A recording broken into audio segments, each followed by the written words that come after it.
I always love to catch you off guard, bro.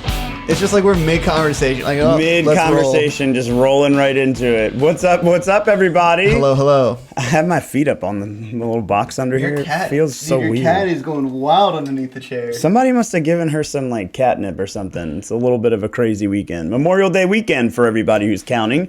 Anyway, it's Memorial Day today. Yeah. Holy fuck. Jesus Christ. What's up, guys? It's Mike Frank with Frank Oliver Collective coming to you today with Christian Olson. What's up? Nobody showed up again today. Yo, she is for real. This cat is fucking something else. Maybe she'll get on the podcast. Just hang out right here. Monkey. Psst. Come here. Psst. See if she'll come over here. Meow into the microphone. Meow into the microphone. Meow. Courtney would be like, I'm never missing a podcast ever. Anyway, meanwhile, we're talking about like house hacking and she's like, ugh. Anyway, so we were talking about house hacking this morning, which is, buzz point topic of conversation for the last, 17 years. Yeah, I was going to say, I thought we'd been talking about this quite a bit recently. It's the same old thing. I feel like it's just such a, I don't know. It's not like, it's not wrong, like do your thing, right? But it's like a sexy thing to talk about. Yeah. Like interest rates are going up or interest rates are going down, house hacking. TikTok viral right here. TikTok viral right here. Yeah. I feel like you could talk for eons about the things that people want to do, right? Yeah. Like you could talk about how fast does this car go? It doesn't even matter what it is. There was a car that I saw on TikTok the other day and I was like, what was that? I had to look it up. What was it? It's an electric vehicle. Hey, it's just like another one of EV these. gang. I'm not knocking the EV gang. The question becomes, is EV the right way to go? I don't know that it is. And I don't know. Well, I know. Is gas the wrong way to go? Yes. Okay. I think it's a diversification that needs to happen, right? So EV is a diversification. But the point that I'm thinking is like we don't have the facilities, the infrastructure to support, I don't know how many cars in America, but like fucking 600 million. Like we don't have the infrastructure to support that. Okay. So anyway, hyper fucking car chasing down a Lamborghini. So starts like this. Mm-hmm.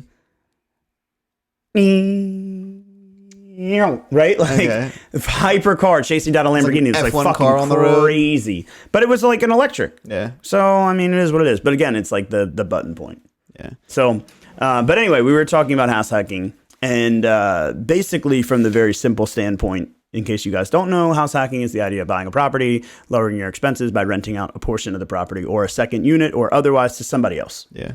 So buying a multi-unit, 2-unit, 4-unit, whatever, and renting out the other units to lower your overall expenses. How do you feel about that? Well, I was thinking of something else. I feel like that's great, obviously.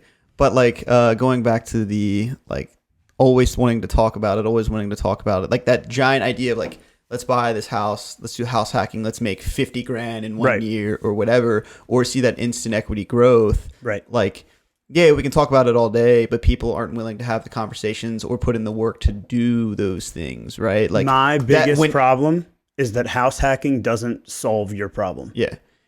Well, what was nice, the appointment that we had this morning, and you're like, your fear isn't the fear that she actually had, or that would actually be the biggest part, is like finding the right house and like having the actual conversation. Like you could talk about moving all day long and finding, wanting to sell your property, what's all going on, but finding the house, understanding the home buying process, having the conversation with the lender. Right. That's all the shit that people don't want to do. Right. Well, and it's like you're not going to have any reward. In her case, the fear was getting to a point where you had to move and not having the knowledge to do so. Yeah. Right. Yeah. I feel in the same exact way, house hacking is the exact same thing. People are like, oh, it's great, it's great, it's great. But the fear, the thing that they're not even acknowledging is like, what's the point? Yeah. Right. Like the point of house hacking is to be able to afford another property, right? So if I have a 4-unit and I rent out 3 units for $1,000 each and my overall expenses are only $2,700, I'm making $300 a month, right? Yeah. But that's not the long-term goal. No. Right? The long-term goal is to buy another and buy another and buy another.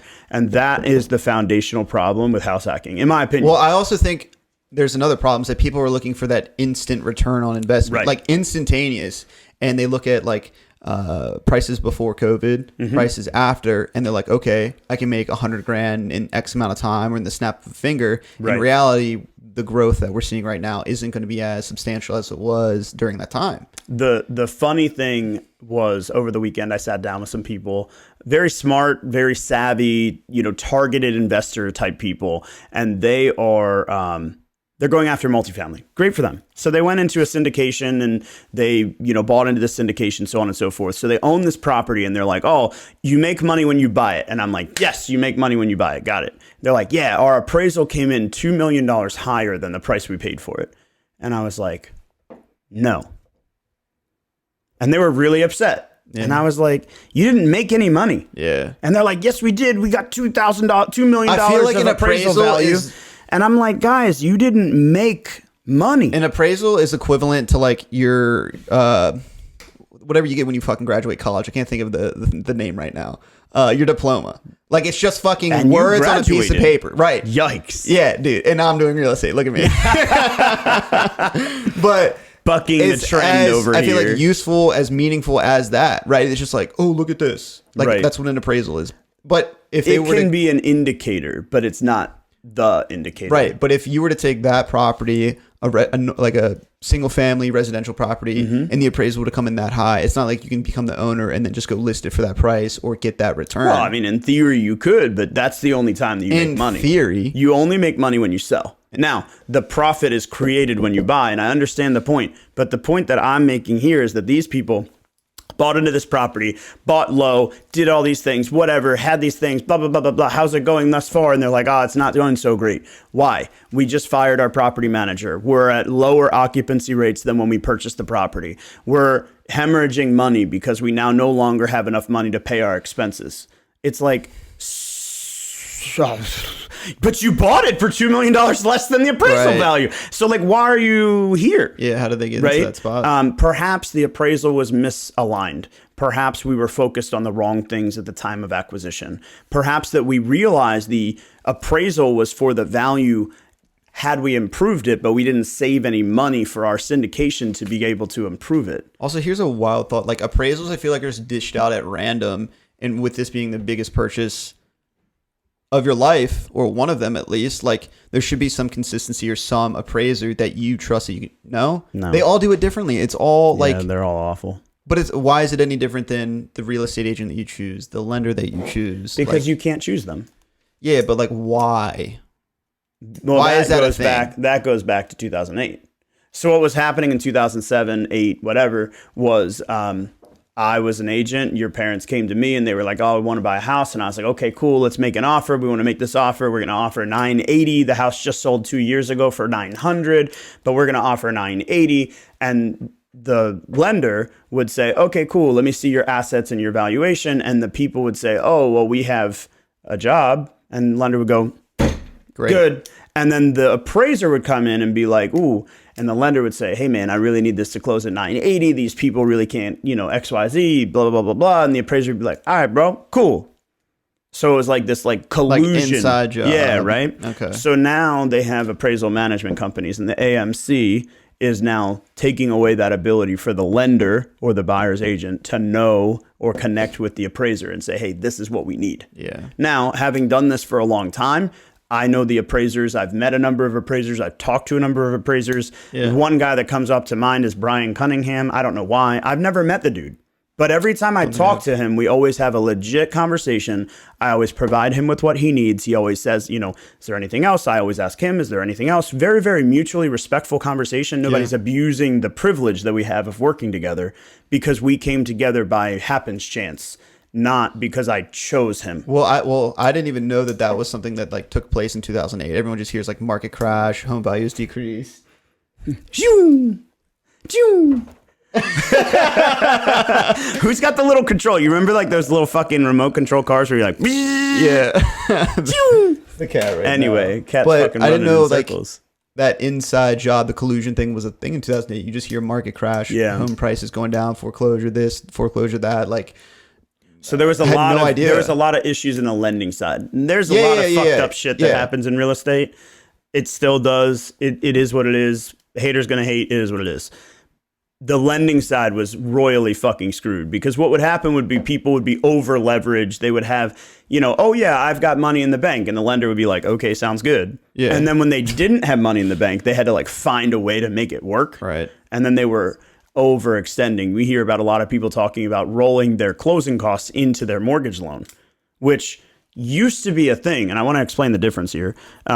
I'm going to purchase a $400,000 house. It's going to come with $16,000 in closing costs. I have to pay $16,000, or the seller has to pay $16,000. Right. Or I could roll it into my mortgage. So instead of having a $400,000 mortgage, I now have a $416,000 mortgage. Back then, the appraisal had to support the $400,000 sales price. Today, the appraisal has to support the $416,000 sales price. Now, I mean, for the people that are listening, something that's a little bit different is raising the interest rate to get a lender credit to cover that. That's another option, just so everyone's kind of all on the same page. Now, when you say roll it in, it's essentially the same thing as seller contribution back then as it is now. The only difference is that the appraisal... The difference was that you could get a contract sales price at $400,000. Okay. And then add on your closing costs. And it was just paid by... the lender, because they just gave you a $416,000 mortgage or anything. I don't think so. Wow. Yeah. That's okay. But it's like, I don't even know. I wasn't involved back then. Like, we could go talk to Glenda and like the other people that were like leading me back then, right? But I don't know what happened before I got into the industry. I just know that there were a lot of changes right when I got in. I got in 2013. 2013 was when the Dodd-Frank laws went into effect. 2014, they changed, blah, blah, blah, blah, blah, whatever it were. And it was like all of a sudden my world was just the road that I took. Yeah. And they're like, the real estate world is going to change. And I'm like, this is great. It's perfect for me. Right. Right. So now here we are today having a lot of the same challenges, but with a lot more restriction, which is why when everybody talks about the market crashing, the market's going to crash. It's not going to crash. It's not going to crash. When a $900,000 property goes on the market today and it sells for $980,000 because the $600,000 buyer or seller netted so much more on the sale of their home that they put it into the $900,000 house. That's what happens. That's how the market appreciates, right? So then tomorrow, when that $900,000 house sells for only $920 instead of $980, that's not a market correction. Right. That's literally just one buyer being willing to spend 80 grand and another buyer only having the capacity to spend 20 grand. It's not a market correction. When that $980,000 house in 5 or 7 years, the average time of home ownership sells for less than what it sold for last time, that is a market correction. Okay. Just because two similar houses don't sell for the same 130% over list price does not equal a market correction. Yeah. Oh, we're only selling for 97% of list price. Great, we're back to a normal fucking market. Right. I love that I can curse on this show. This is my full-time job.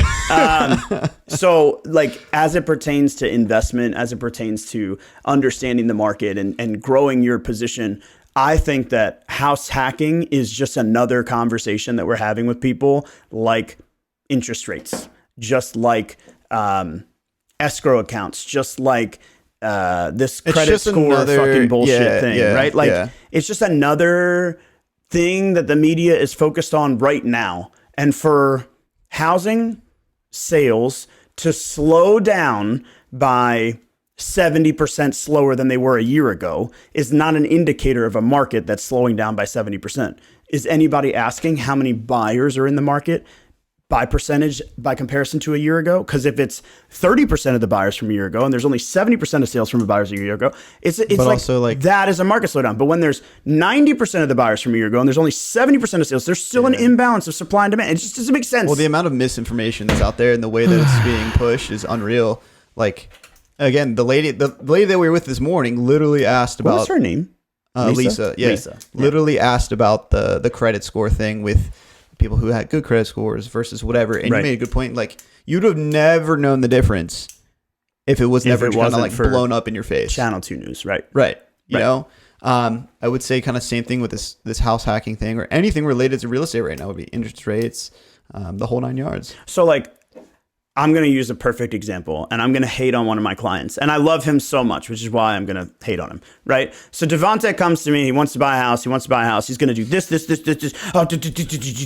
And we're standing in this property in Johnston Square, which is over by Hopkins University, and or Hopkins campus. And so he's like, oh, I'm going to buy this property. It's 4 bedrooms. I'm going to rent out each one. House hacking. And I was like, all right, cool. This property is $200,000. Tell me a little bit about your background, your history, or whatever. And he's like, blah, blah, blah, blah, blah, student loans. And I was like, oh, student loans. I gotcha. Right. I had that kind of. So he ended up buying a house that's almost twice the price, $350,000. He ended up paying off all of his student loans using the Smart Buy 3.0 program. He ended up lowering his monthly debt just by paying off his student loans, even though he bought a more expensive house. He bought a more expensive house and he paid off his student loans and he had lower fucking debt. And people are over here like, house hacking. Shut the fuck up. Well, find a real estate agent that can give you the information that can get you where you want to go. Now, fast forward. Devontae bought a house, sick ass fucking property, rooftop deck, all the things, right? He's renting that property, house hacking it through a short-term rental platform, doesn't matter what platform, and he's making money every single month. He's cash flowing like crazy on that property. Continue to fast forward. Devontae's in a great position and he talks to me, he's like, I want a house hack. And I'm like, Devontae, shut the fuck up, right? So today, he's making all this money. He's got this beautiful property. He's got no student loan debt, but he cannot buy another house for another year and a half-ish, almost a year and a half. Is it because of the Smart Buy? Because of the Smart Buy program, because it locked him in for 5 years. So he's been cash flowing like crazy, saving all this money so that as soon as he can buy another house, he's on it, in it to win it. It's not about house hacking. Yeah. It's about saving money, building a portfolio, and creating some sort of investment that makes you happy. So all these people that want to talk about house hacking and every fucking real estate guy that wants to sell you something, get you on their platform, have them follow you or you follow them on TikTok, like shut the fuck up. House hacking is just there to market to you, to get you to accept that they know more than you do. And you need to meet with somebody that you can trust to represent you. I'm fucking out. I can't even say anything else after that. I'm just like, I can't even. Devontae, you better be posting this shit everywhere. But it's true. Yeah. Like, I'm all about house hacking. I'm all about growing your equity. But like, in the end of the day, if you lower your debt line because you have 4 places and the monthly payment is $3,000 and you charge $1,000 to each one of the other 3 roommates and now you have no bills and you buy a fucking Mercedes, I will come there and slap the shit out of you. Like, buy a beater, fucking take on the fucking asset, move on, no liabilities, no fucking cash flow. Don't talk to me about that dumb shit. Let's get more assets. That's the only thing that we need to do. Assets. Yeah. I don't care where you get it. Syndication, fucking buying your primary residence. I don't care. Just do something. Stop talking about it. There's so many people that want to get into house hacking that don't have a primary residence, and that's the number one thing that irks me. House hacking is a primary residence. 110%. So just fucking buy one. 110%. But they don't understand that. And I've even like tried preaching it to them or like talking to them about these different ideas that they can do. Like, hey, what if you buy this property and then you like, again, gain equity, you put that into another one. Texting Alex. Okay.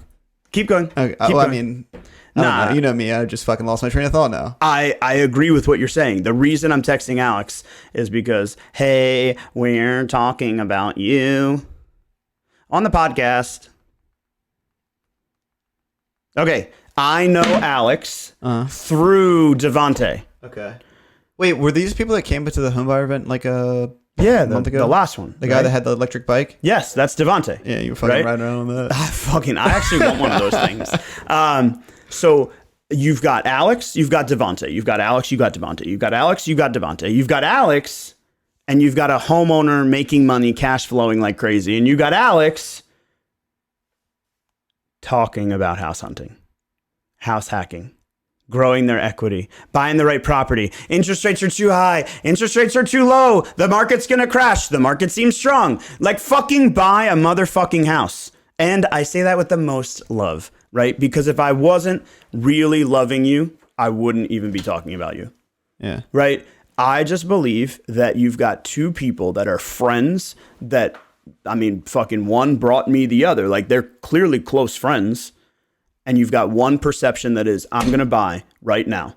And the other is all the fears, all the incapacities. I don't know the word. That was the word that I was thinking in my head. Lack of capacity. I don't know, right? Incapacitated. And you've got Alex over here that's like making up every excuse on the book. Same thing with Lisa. It's not about buying a property. It's about that your biggest fear is not knowing what to do when you're ready to do it. And so, in my opinion, the fears of like, oh, all this, all that, all the other have slowed Alex down when reality, he should have bought a property 2 years ago when we first met. Right. And think of where he'd be today. Boom. What are your next steps? I just texted him. Okay. Well, he just got pre-approved last week, so good for him. Okay. What I would like to find for somebody like Alex, I would like to find Alex the biggest piece of shit that he can afford in the most rentable area. I feel like that's for everybody. That's true, but Alex specifically. Okay. Because I would like to find something that even if he fucks it up, it's in the right location. Because you cannot change location. You can buy the best property. You can be the best DIYer. You could do all the things the right way. You can invest hundreds of thousands of dollars into your property, but if it's in the wrong location, it's not going to rent. Hey, Gab. People talk to me. I thought that was going to be Alex. It's not. I'm hoping for it. Very unfortunate. I'm leaving it open. Okay. Maybe he'll dial in. Anyway, yeah, I mean that's my perception on house hacking, and maybe I'm wrong, and maybe I'm fucking wrong. But nah, I mean I can't say it really any better than you. Like you, I can't beat that. It's exactly how I feel as well. And dealing with people that are like they wanted to get into it, but they're not willing to take the steps, have the conversations, or improve their credit score, or save some money to get them in position. Like Devontae has a clear plan. That's still a year and a half out. Yeah. And like, this is for me, not for you. Okay. Keep talking about Devontae. He always just got some weird shit going on in the middle of what I'm trying to say. I'm fucking writing it down. Just say it out loud now. Tax, lien, acquisition. Is that where people... No, we're not talking about it today. We're talking about it next time. It's a whole fucking thing. I've seen that go viral on TikTok. That's why I'm talking about it. I feel like it's just bullshit. I'm going to give you the overview, and then we're going to talk about it next time. But here's the thing. Tax lien acquisition. You're buying the tax lien. People are like, oh, I could buy a whole property for $5,000. I'm like, no, you bought a fucking auction for $5,000. You didn't buy the property. You bought the lien. You now own the lien. Anyway, the point is, people get into tax lien acquisition for the same reason they go into wholesaling, for the same reason they go into real estate investing in the first place. The opportunity is great and it costs very, very little, right? The problem with tax lien acquisition is that it can become a humongous encumbrance. And you could just be the next chain of lien holders on that tax lien sale. If you're going to do it right, you have to start small, but you have to start with the right path. What if somebody was to buy, I want to go into tax lien acquisition. Okay, sounds great. What are we going to buy? Well, I want to buy the best property and the best location, the best... Shut the fuck up. Right? Tax lien acquisition is about volume. You better be prepared to buy 40. And you got to buy 40. You got to close on 40. You got to hire an attorney for 40 properties. You got to go to court for 40 properties. You got to foreclose on them. Christ. I mean, it's a lot, but you buy 40 and then you end up with 1 or 2. Yeah, you made money on the other 38, but like you didn't make money. You paid your bills. The biggest company that I've ever worked with acquires every single one of their properties through tax lien acquisition. But meanwhile, we get phone calls all the time like, yeah, I'm trying to buy tax liens. Or like Miss Lisa said today, I want to buy a foreclosure. Yeah. It's like, yeah, foreclosure does not equal for sale. Yeah. Right? So it's just so tough because everybody's got these like, ooh, sexy things and like TikTok things and like whatever. Meanwhile, you know, you've got Eric over there in New York playing in the rain, fucking screaming TikToks for people that are like, hey, you could buy a property with this much down. And it's like, it's $4 million property, but all the same. We got people over here that are like, I don't really want to buy. I want to acquire through, estates and deed and foreclosure and all this other stuff. I'm like, oh my God, buy a fucking primary residence and learn. Did I ever tell you about the guy that wanted to buy like $1 million property with some tax document? Yes, that was the dude that wanted to buy. He had some sort of like... I don't even remember what trust. It was. Yeah, it was like a trustee of something. I don't know. He like I don't know how he did it, but he bought his Mercedes like it's a fucking car. Yeah, okay. damn, let me finish something here. So he tries to buy this Mercedes with like a fucking piece of paper. Yeah. I don't know what document it is, but it's like related to his trust. And he says he just took it from his trust or his CPA or whoever, brought it to the dealership, and he gets a $50,000 car. And like he said he didn't pay anything for it. It's a car. Okay. But he wanted to do the same thing with real estate. And it's not going to work. That is what changed in 2013. He could have done that in 2008, probably. I don't know. I wasn't around. But that onus of responsibility for financing a property that's not going to go into foreclosure is what changed in 2013. But like he just had like this entire booklet and binder of documents and thought he was going to hack the system. And I like immediately when I got him on the phone, I was like, this dude thinks he's like cracked some code. Yeah. And then I had him talk to mortgage lender Ryan. Well, mortgage lender Scott. Scott. Oh, Scott. At UT. UT. Yeah. To see if his trust was even something that was real, and it was real. But he didn't have anything in it, like any money. He just thought he was going to have the seller sign the document on his trust, and the property would transfer, and then the government would do it. Like literally, the like idea of hacking life or something. This dude thought he had it. And I didn't realize that he had no money. Well, that's dude.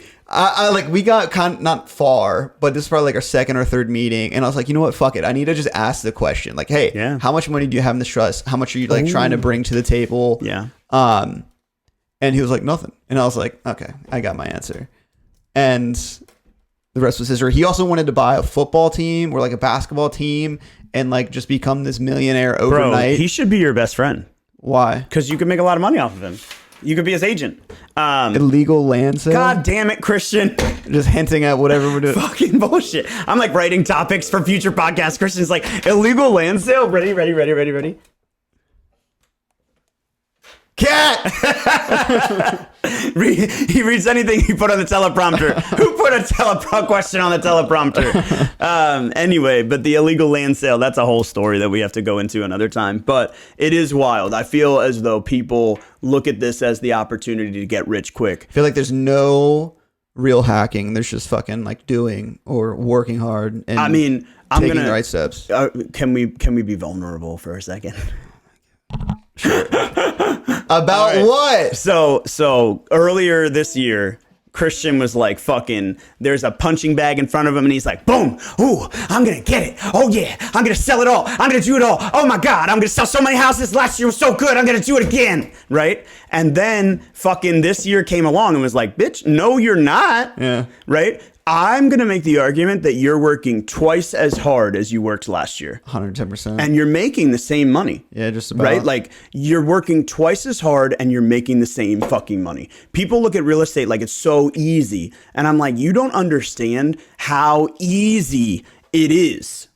It's so much easier than you think that it is. But anyone can sell their grandma's house. Anyone with a pulse. And a license, right? Anyone can sell their brother, sister, cousin a house. Anyone can sell their friend a house. But the question becomes, who is going to sell your friend's house? Your friend doesn't have a friend that has a real estate license, right? Your friend needs someone to call a professional, and your friend wants to trust that person. So for us, as we're growing our business, it's so much work. It's not easy. It's easy to sell a house. It's fucking simple, but to do it, replicate it over and over and over and over and over again. The consistency, and I wrote it down last week, the consistency, the expectancy, and the regularity of it is so fucking tough. Mentally, emotionally, and physically. And our job is fucking simple. That's why everybody gets a real estate license. Wholesaling is fucking free. That's why everyone does it. But in the end of the day, it's not without diligence and hard work. Yeah. And the challenges that I faced last year versus this year are two totally different things. And that could be the same thing as someone buying the first property, their second, third, fourth, fifth. Yeah. And it's a constant like learning process. Right. There's no like quick way to do it. It's like, again, But aren't we talking about the quickest way to do it? House hacking. House hacking. That's all we have to say. House hacking. Can we just make that term like illegal? That's house hacking. Every time you say hacking, you just got to bleep it out. Yeah, right? Let's just do it.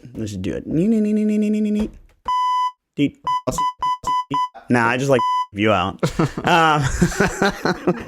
But I think there's a lot of ways that people can become wealthy in real estate. House hacking is the first entry point, but you need to do the buying process first. then hack that house to buy the next one. Don't search for the house hack, because you'll end up spending 4 years like fucking Alex not buying a property. Right. We're going to talk about tax lien in the future. We're going to talk about this fucking crazy story about illegal land sale. And apparently we're going to talk about a cat, because it's on the teleprompter. That's what we're going to be talking about in the future. You guys know how to reach us. If you ever need me, reach out to me on Instagram at MichaelFrank _ or on our website at frankoliverco.com. You can find me on Instagram at Christian the Deadhead. We'll leave it at that. Leave it at that. Catch up with you guys soon.